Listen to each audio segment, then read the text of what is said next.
Hello, I'm Jeff Woodhams, and welcome to my InDesign tutorial. A lot of what you learn here would also be applicable if you're going to use something a little less expensive, like Microsoft Publisher, whatever works. This is geared for, I say middle school or high school students, but really for anybody who is needing to print on a budget. So I'm assuming that you are going to be printing on your own equipment. And it does have some limitations, but it also does open some possibilities for you.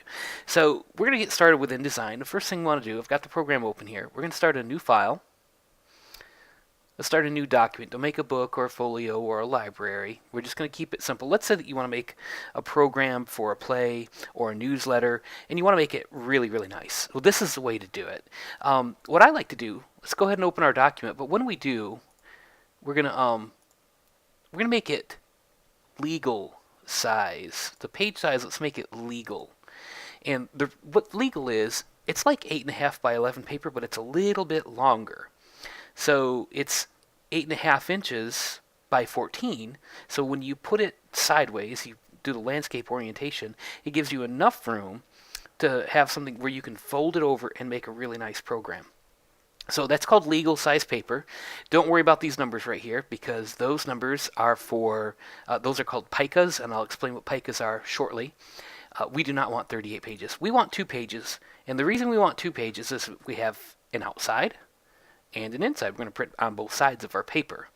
So we're going to have 2 pages. Don't do facing pages. We won't do that.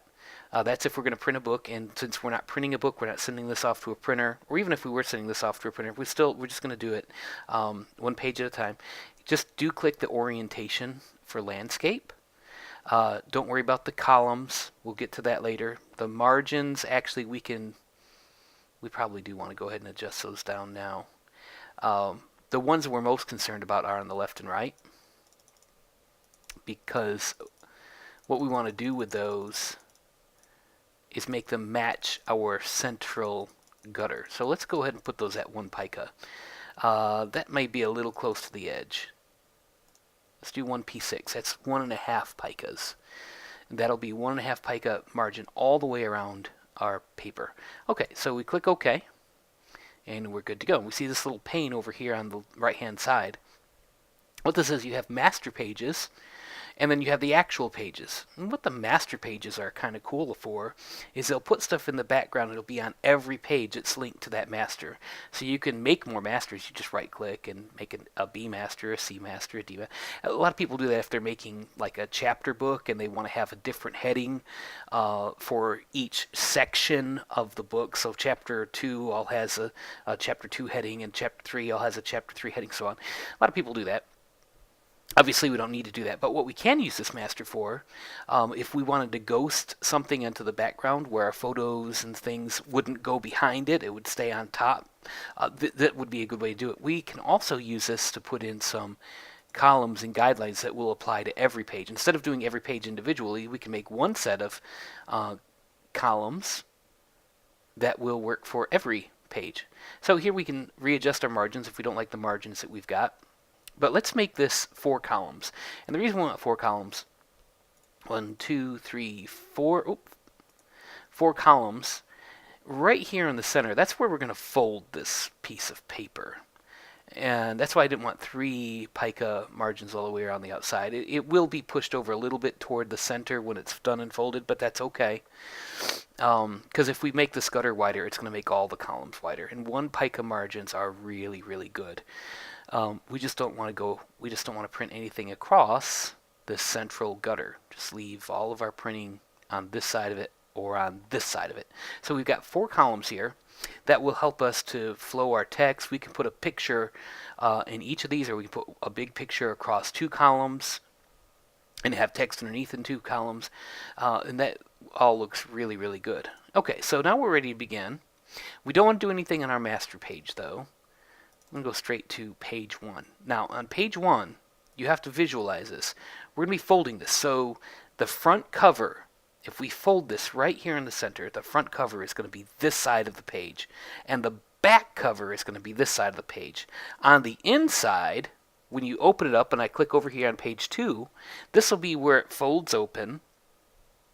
And there will be a crease right here. But everything will be visible all at once because it's going to be folded open.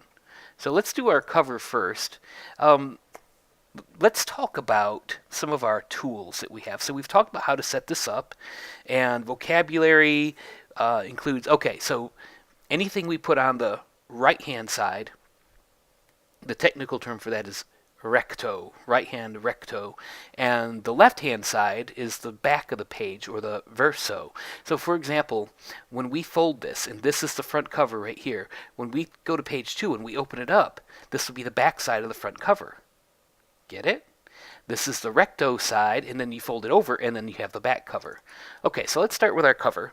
And think about our tools. We've got these tools on the side over here. This is our type tool. We'll use this a lot, and also these 2 arrow keys, especially the selection tool. Direct selection we'll show you after a little bit. There are some neat things. This is a frame tool, a rectangle tool, which it's not just rectangles. You can make any shape. You can color. You can apply different colors to your shapes or to your letters. So let's start with our type tool. Let's talk about fonts.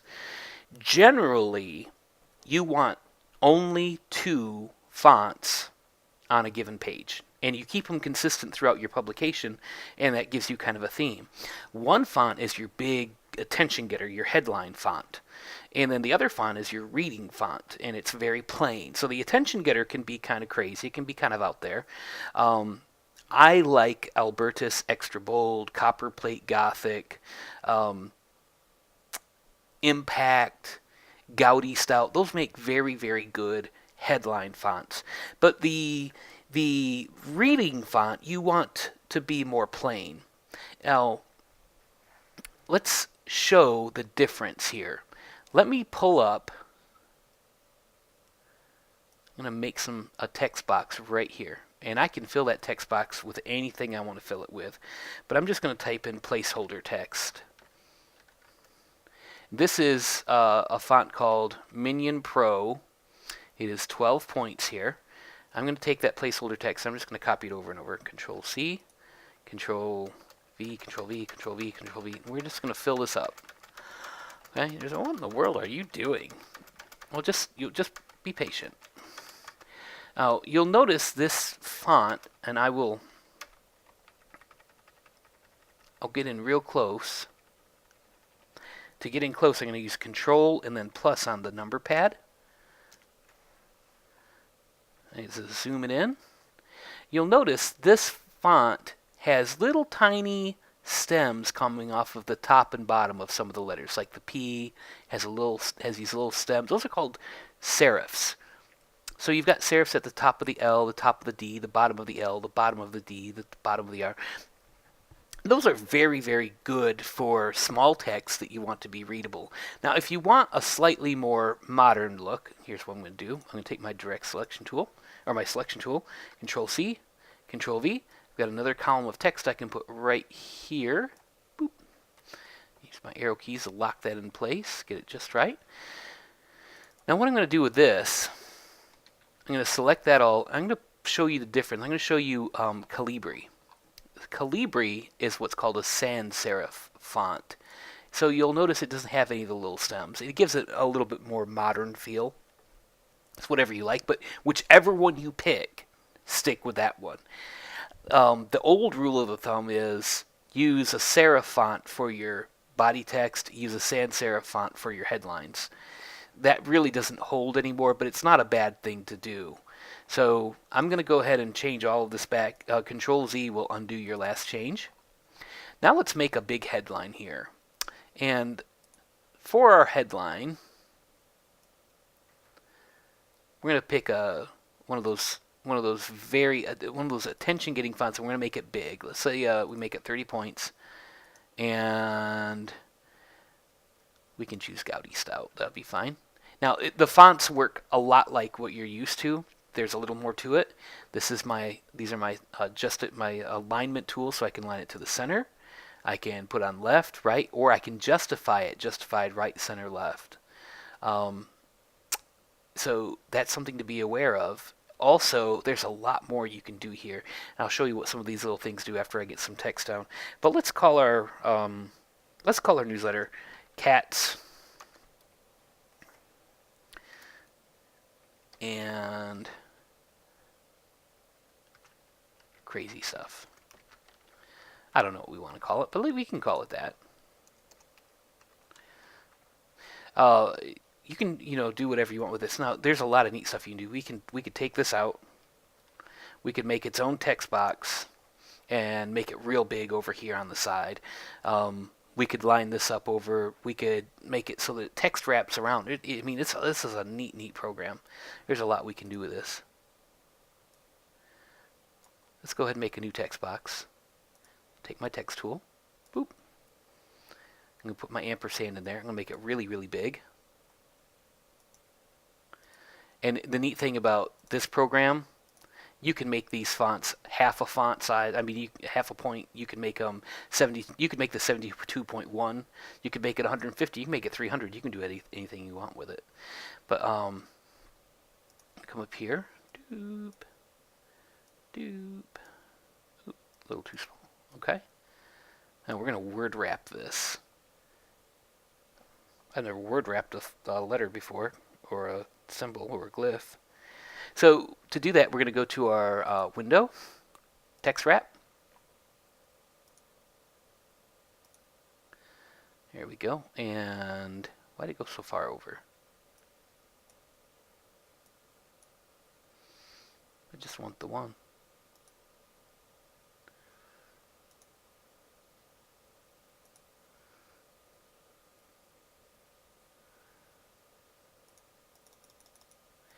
Yeah, well, maybe that wasn't such a good idea. Never mind. Some stuff works and some stuff doesn't. It works better with letters. But we can do this. Let's put this on the side, and then we can drag this over. Now we've got cats and crazy stuff. Now it'll work if we do this. Watch this. You can take your font and you can make it whatever color you want, but you can also give your font an outline. So, you can make up custom colors. And the way that you do that is you go to this little box right here, and you just double click, and it'll bring up, and you can find these on the internet, what percents make what color. You just type in the percent you want. I'm just going to use the pre-made ones. But now watch what I do. I'm going to make an outline color. Actually, you know what I'm going to do? I'm going to make the outline this dark blue. And then I'm going to fill it with the same color, but I'm going to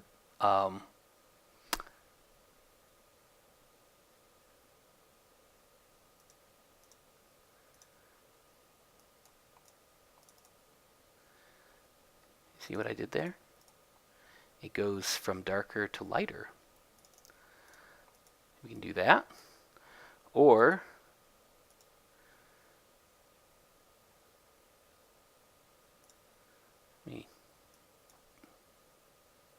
see how we can adjust that. Control Z, Control Z.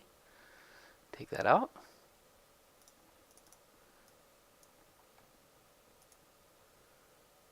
Let's make our outline a slightly different color. And we could do that for this as well.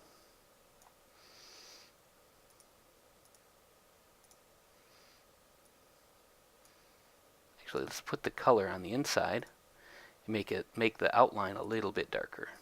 We can do that. I like that better. So you can just play around with it. I'm going to make my fill this color, and I'm going to make my stroke around the outside the darker color. And then we've got cats and crazy stuff. Okay, so now let's get a picture of a cat. Now to do that, the shortcut is Control D. Control D. But if you can't remember, you just go to Object, and we're gonna and we'll insert it. But we want Control D, and we'll go to my desktop where I've got my assets for this. For the cover, we're gonna put this. Boop. Now I just drop it. We can resize this. We can do whatever we want with it. Actually, let's put this on one column. And I don't want this to go across the gutter right here. So I've got two choices. I can either take this corner and drag it over, and that crops my picture. And then I can use my direct select tool and move my actual picture around inside. See that? Pretty cool, huh? You just drag it around inside the frame. Or you can resize it. But I'm just going to kind of crop it right here in the frame. Okay? Oops, Control Z. You don't want to grab the see with the golden or brown colored border. Let me get my other arrow, my black arrow. We want it to with the blue border. That's what we want to grab, and then we can just pull it up like that. Okay. Now I can take this text right here. I can pull it up over here on the side, or I can pull it back down here. I can put another picture here. I can put some clip art. I can put a caption up here. If I put a caption, I'll just drop another text box in, maybe make it same font, but make it italicized. And then we've got a front cover for our Cats and Crazy Stuff newsletter. Okay, so now we can go to the inside. Just right there. All right. Oh, let's zoom back out. Control and then the minus on the number pad. There we go. Okay, so let's go ahead and throw some pictures in here.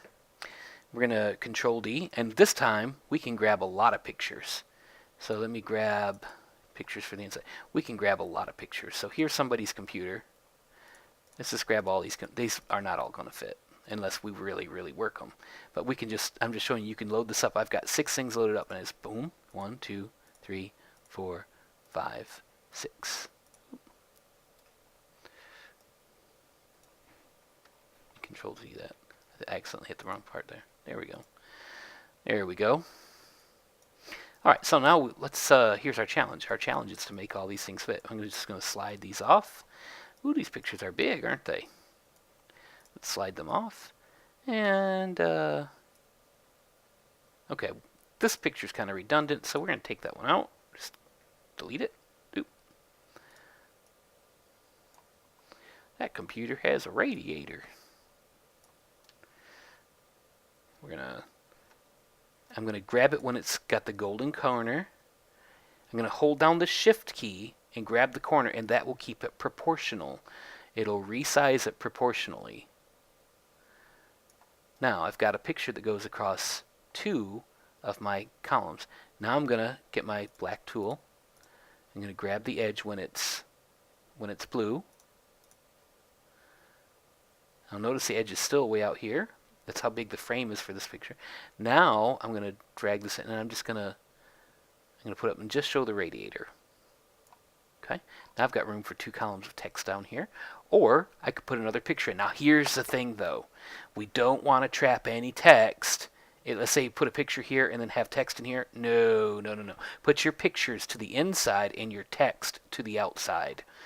Okay. Believe me, you do not want to trap the text. It looks awful. And it will show that you are not a professional, which, you know, you're not a professional, and that's okay. But we don't have to announce it to the whole world, do we?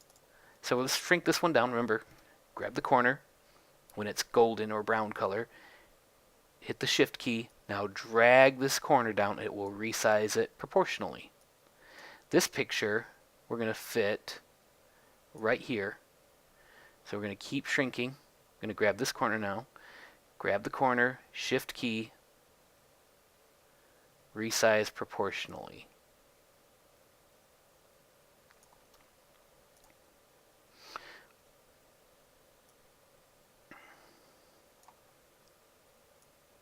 And grab my frame and just drag it down so my frame's not hanging all over everything. And then we're going to put one more picture in here.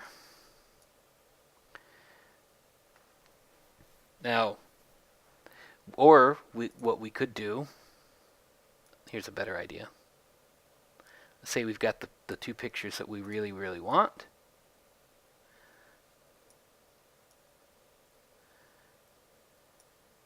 Put a headline up here, captions down here, and our body of our story right there. Okay? And then whatever we do, it's best, if possible, to keep your lines consistent from one page to the next. Okay, so in other words, I don't necessarily want to put a picture stuck up here in the top corner like this. Right there. I don't necessarily want to do that.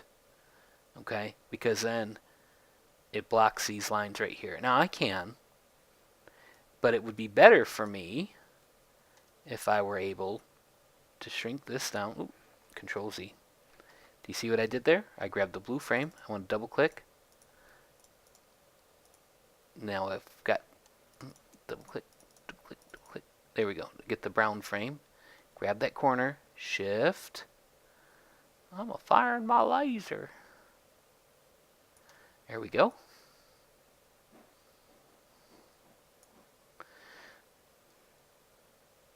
Okay, let's pop that picture over here. We can have that as a separate story maybe. Let's get our frame set up right.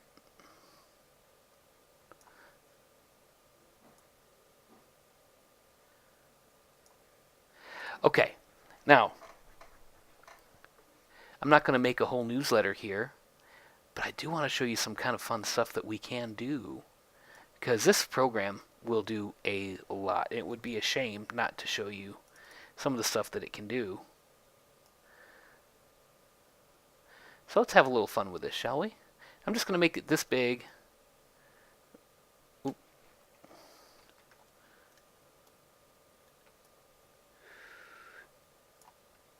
Okay, this time I'm going to grab my frame and just crop it. Doop.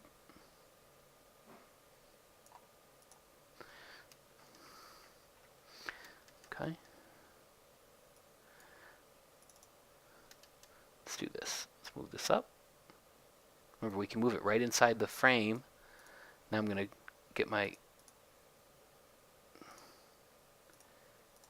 right there. Flip this up. Get those nice 1 pica margins. I'll show you how to get that exact in just a minute. There we go. Okay, so what are some kind of fun things that we can do? Because I haven't shown you anything really fun yet. Well, let's do this. Let's take these photos and do some kind of cool stuff with them, shall we? Oh, by the way, we can take this little thing right here, and it'll flow the text automatically to the next story. And then whenever we add stuff to this, watch what happens.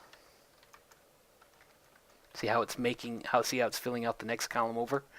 That way, if you've got your stories linked like that, your columns linked, you can make a change in one and then not have to worry about messing with the other. It'll do it automatically for you. That's a neat thing to do. We want a headline up here, a headline up here. Let's do some fun stuff. Let's take our photos, and we can do this with all of them at once. I'm going to hold down Control, grab all of these. I'm sorry, Shift, Shift, Shift, Shift. Grab all of those.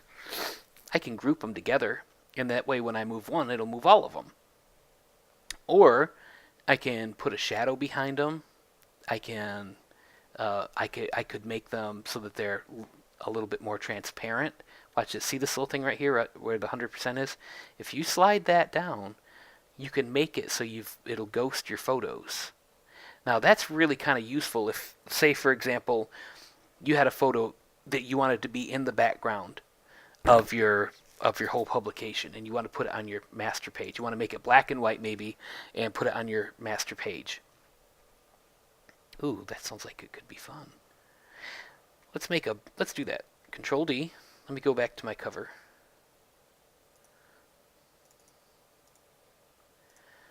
Now this photo is not very big, and I'm just going to show you this for the purpose of showing you.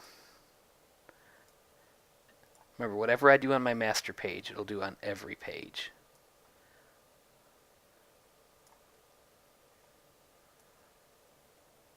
This is just the frame. I'll get my direct select tool.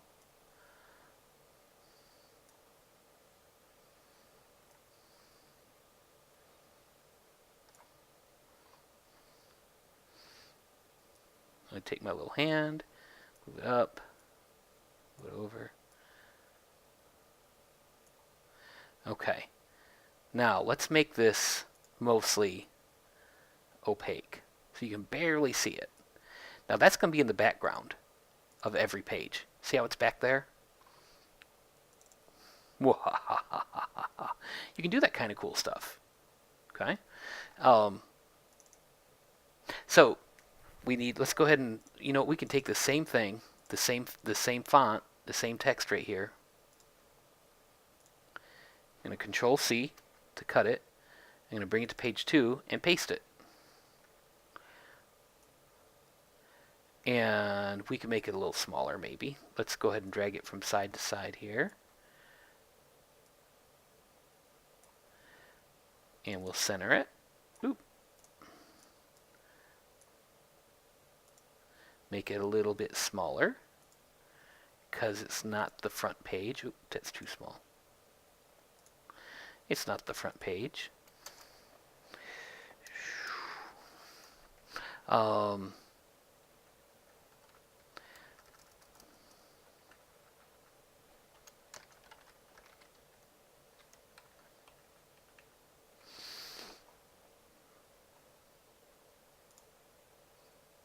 There's a headline. Let's drag it down a little bit though.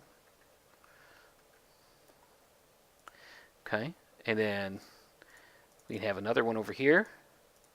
Control C, Control V. I'm just going to drag it up here.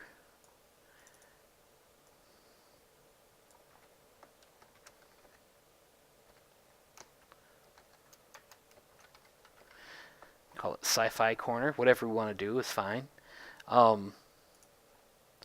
See, it's all coming together now. What if we wanted to take the pictures and do other stuff with them? Let me go to Effects.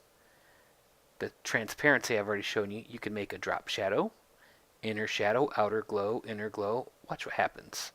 Let's do this with all of our photos. So let me grab this one, shift, grab this one, shift, grab this one, shift, grab this one. Now, Object, Effects, we can make a drop shadow, and it gives us all kinds of options here. But just watch what happens. See, now it's got a shadow behind my pictures. Or if I don't like that, Control Z, undo. It's very easy. So just play around with it. Control Z will be your friend. Go back to Effects. Let's pick a different one. Let's pick Outer Glow. And it gives us more options here. Oop. That one didn't show up very well. I guess I should have changed some of the settings. Oh, let me Control Z. Object. Effects. Bevel and Emboss. Watch what happens. It'll take the edges and let me zoom in here. Control plus to zoom. Remember that? See that? See what it's done to the edge of the photos? It's made it so it's like they stand out.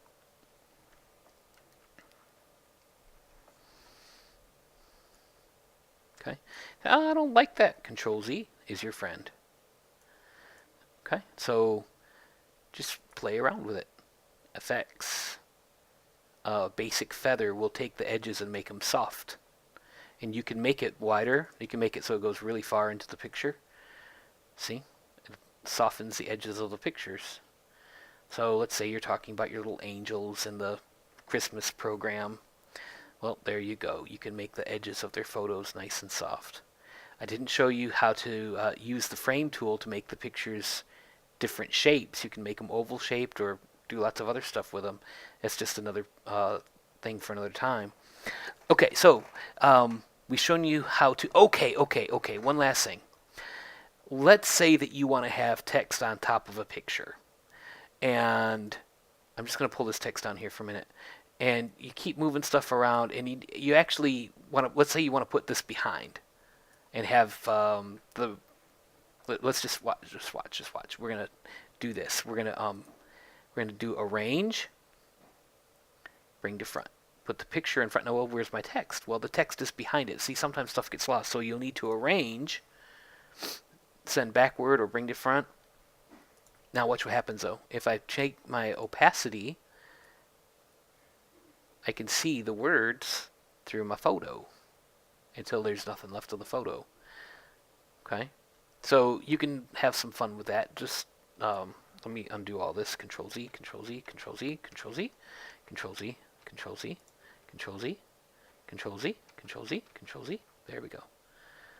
And then we're, well, kind of back where we were. I'll pull that back down. Okay. All right, let's talk about one last thing. One pica margins are your friend. Now I want you to imagine that this piece of paper, we need to talk about picas and about the orientation here. I want you to imagine for a minute your coordinate plane. So let me make a line here and a line here. And if you want to make your lines perfectly straight, just hold down the shift key, and you can't make it diagonal if you're holding the shift key. See, not shift key, boom. So here's my coordinate, here's my graph, right? You guys have used graphs before. Normally on a graph, this is the x-axis and this is the y-axis. X and y meet right here. This is 0, 0, the origin. X gets more positive going this way. And in fact, that's what happens. Starting right here at 0, X gets more positive. So positive 3 picas, 6 picas, 9 picas, 12 picas, and so on. Y, on the other hand, normally starting here, goes from 0, and going up it gets positive. And then going down it gets negative. But what you'll see here is that Y actually starts right here, 0, and it's positive going down. Positive 3, positive 6, positive 9, positive 12. And all those picas there are 6 picas in 1 inch. 6 picas per inch. So on my 14-inch paper, we have 84 picas. 14 times 6 is 84. Half of that is 42, so the center is right on 42. And if you want to pull out guides, you just grab your ruler, pull over, and you can put that guide wherever you want it. And it'll tell you right up here where you just put this thing. It's right on 42, right here in this corner. Okay? That's true for all of your pictures. Now notice my picture here. The top, see how this reference point tool has dots all around it? It's got different corners. It's got a center. It's got a bottom corner, center bottom, center top, center right, center left. Let's put this on the top corner right there and pick this picture. What this tells me right now is that the top corner right here is at 1 pica 6 over. That's there's 12 points in a pica, so P6 is half of a pica. You don't want to break it up any more than that. Just go half picas, please, for your own sanity. So 1 pica 6, that's exactly on my margin, so that's exactly where it should be. So it's from this point at the 0, 1 pica and a half over. Okay. Now, how far down is it? It's 8 pica and then 0.8, 0.4. That's kind of crazy. So if we can just adjust that. Let's make it a nice even. Let's see, we want to make it 8. Now it's 8 down from the top. And how big is this picture? Well, the picture is not an even number. So we could make it 15 pica 6. Okay. So the top corner right here is at 1 pica 6 or 1.6. And then the bottom is at 8 picas, 0. So then we go to the bottom. Remember, it's 15 picas high. So if I click on the bottom, we've added 15 picas of that to 23 pica 6. So where should the top of this one be if we want a 1 pica margin? Well, if the bottom of this one is at 23 pica 6, we want the top of this one, so I click back to the top, to be at 24 pica 6. So it's actually too far down. So I can change this to 24 P6. Now that gives me a nice even exact 1 pica margin. 1 pica in the column, 1 pica below the picture. We're going to do that for all of our pictures now. Okay, so we'll set the top of all of these. This should be at 42 P6 because that's where that guideline is right there. And then the top should be at 8. So I'm going to just take that and move it to 8. I'm going to move the top of this one to 8. Okay, and that makes them all nice and straight across there. Now this bottom part is a little bit of a problem, so let's go ahead and fix that. It should be P6. There it is. This is 15 P6. There it is. Okay. Now we get our text. Where should the top of this text be? 24 P6. And then you've got nice, clean, one pica margins everywhere. Okay? So you just have fun with this. You fill it in, you do what you want to do. Anything you don't like, you just click on it, grab it, throw it out. Delete, delete. Okay? We go back to our master page. We can take that picture off the background if we decide we don't like it. So we've talked about avoiding trap text. Keep your photos in the center and your text on the outside. We've talked about how to arrange and how to group. We've talked about different things you can do with your photos. Yeah. So just have fun with this. It's a neat program. There's a lot you can do. And remember, Control Z will undo anything you do by accident. Save frequently and have great fun putting together something really, really awesome.